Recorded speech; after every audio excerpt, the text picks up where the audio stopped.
Are you ready to make your garden the envy of the neighborhood? Today, we're diving into all things gardening in Zone 6 for July. Stick around because I've got some hot tips to keep your garden flourishing, even in the summer heat. Let's get growing. All right, so July in Zone 6 can be a bit of a challenge, right? The days are long, the sun is intense, and sometimes it feels like your plants are baking in the heat. But don't worry, I've got your back. First up, let's talk about watering. It's all about keeping those roots happy and hydrated.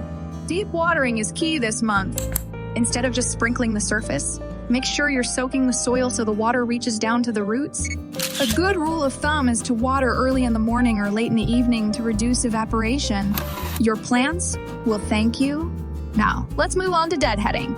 July is peak bloom time for many flowers like roses and daylilies.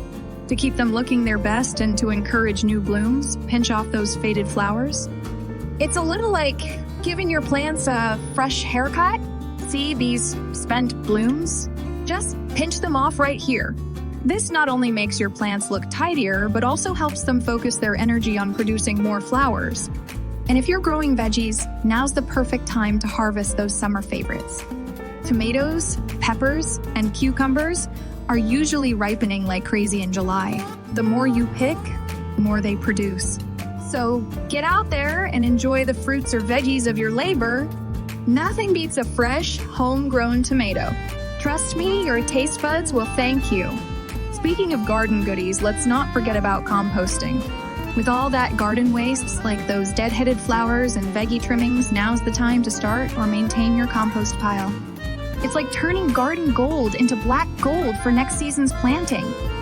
Just give it a good mix every few weeks to keep things cooking.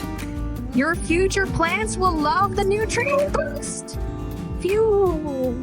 Gardening in July can be hot work, but it's so rewarding. Remember to take breaks, stay hydrated, and enjoy the process.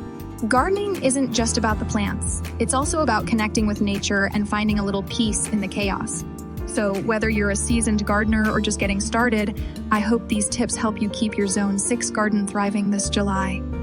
If you have any questions or want to share your own tips, drop them in the comments below. And don't forget to hit that like button and subscribe for more gardening adventures.